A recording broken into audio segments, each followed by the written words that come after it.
At so ayan, hi guys! Welcome back sa channel natin. So ito na nga po yung mga hints para kay chapter 1189. So konti lang to pero nakaka-excite at saka parang di na nga to hints, parang may pagka-spoiler na nga rin. So kaya yung leaker natin na hype na rito. So kaya yun ay isa-isahin nga natin yan at wag na natin patagalin pa. Simulan na natin yan. At ito nga yung mga hint dito. So nandiyan dyan. Itong si Yusuf, ito yung Empty Throne at saka ito yung game na Final Fantasy at saka itong si Gaban. So isa-isa natin, pe-play natin isa-isa etong mga to. At unahin muna natin dyan. Ito yung sa may Empty Throne. So play natin saglit yan. So ayun lang, yung sa may Empty Throne. So mamaya itatry natin na i-decipher yan at isama na rin natin pati yung mga hula ng One Piece community patungkol sa mga hints na nga na to. At ito, isabay na rin natin dito yung sa may Final Fantasy na game. So ito, play natin saglit yan.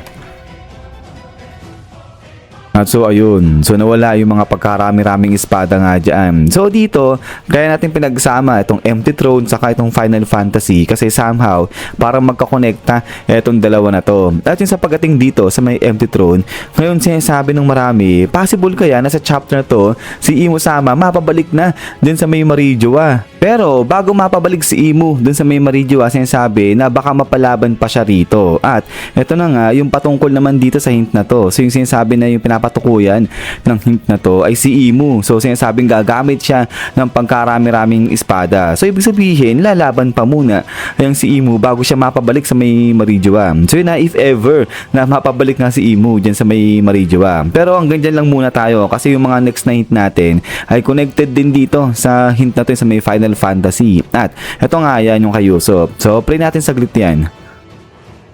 At so ayun, nanginginig na yung mata ni Yusuf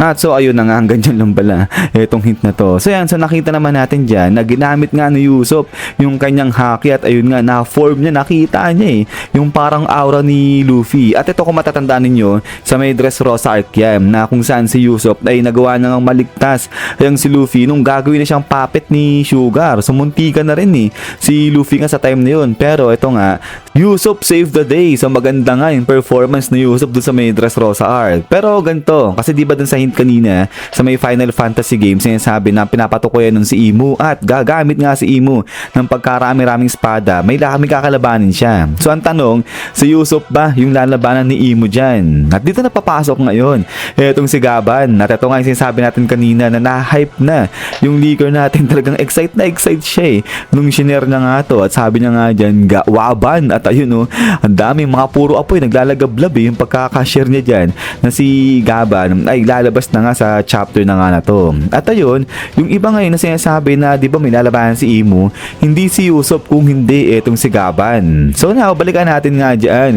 Ito yung sa ni Luffy at saka nga ni Imu. So ito nga, grabe yung nangyari kay Yusuf, kay Yusuf tuloy kay Luffy nga dyan. At ito nga, di ba sinasabi natin sa nakaraan, yung possible, yung mga napipisil na magliligtas kay Luffy ay ito nga mga characters na to. So nandiyan si Gaban, si Yusuf at saka ito nga si Prince Loki. So ngayon, tanggal na sa picture ito si Prince Loki. So kasi hindi siya nakakasama sa hint natin. So kaya ngayon ang matitira na nga lang dyan ay itong si Gaban at saka nga itong si Yusuf. So si Yusuf sinasabi natin na siya yung representative ng Straw Hat Pirates natin. Kasi diba pinaniniwalaan nga na yung Straw Hat Pirates natin, yung malapit din kay Luffy, tutulungan talaga yung si Luffy. Pero yun nga, yung magiging pinakasentro nito, itong si Yusuf. At yun nga, kita naman sa hint kanina na ginamit ni Yusuf yung kanyang haki. So now, ay sinasabi natin dito, posible na si Yusuf gamitin niya rin yung kanyang observation haki na pagkalupit-lupit para i-snipe etong si Imu. Or di naman kaya baka yung espada niya dyan. So not sure kung ano dyan, kung paano gagamitin ni Yusuf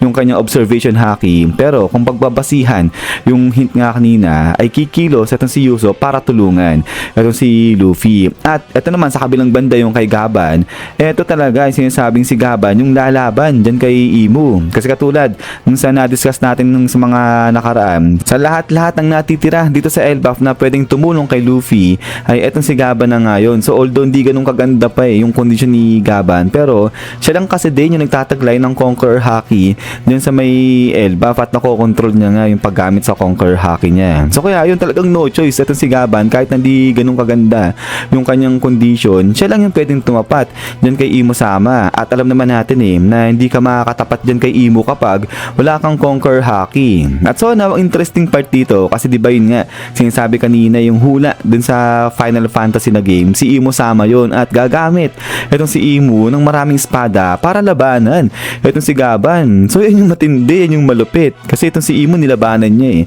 itong si Luffy pero isang espada lang yung ginamit niya. Tapos ngayon dito kay Gaban ay maraming espada siya yung gagamitin. To think na hindi pa ganun kaganda yung condition niya ni Gaban, may tama pa siya niyan. So all in all, na pwede mangyari niyan, itong Straw Hat Pirates natin, particularly itong si Usopp, siya yung magso-support dito kay Gaban habang kinakalaban ni Gaban itong si Imo at nililigtas itong si Luffy. At ito nga, habang nakikipaglaban si Gaban dyan kay Imo, ay dito na rin mapapabalik ay lang si Imo dun sa may Marijoa. So dito not sure kung dahil ba sa sobrang lakas ng Conquer Haki nito ni Gaban kaya mapapabalik itong si Imo dun sa may Marijoa, o di naman kaya talagang mauubos na yung oras ni Imo kasi nga di ba sinasabi na parang may limit lang yung paggamit ni Imo sa kanyang katawan. So yun yung isang sinasabing paraan para matapos na yung kaguluhan dyan, yung maubos yung oras ni Imo at mapabalik na siya dun sa may Marijoa. Pero yun guys, reminder lang kasi baka iniisip niyo yung mga sinasabi natin dito, yan na talaga yung mangyayari. Hindi pa po yan yung mangyayari. Ano lang yan, yung mga hula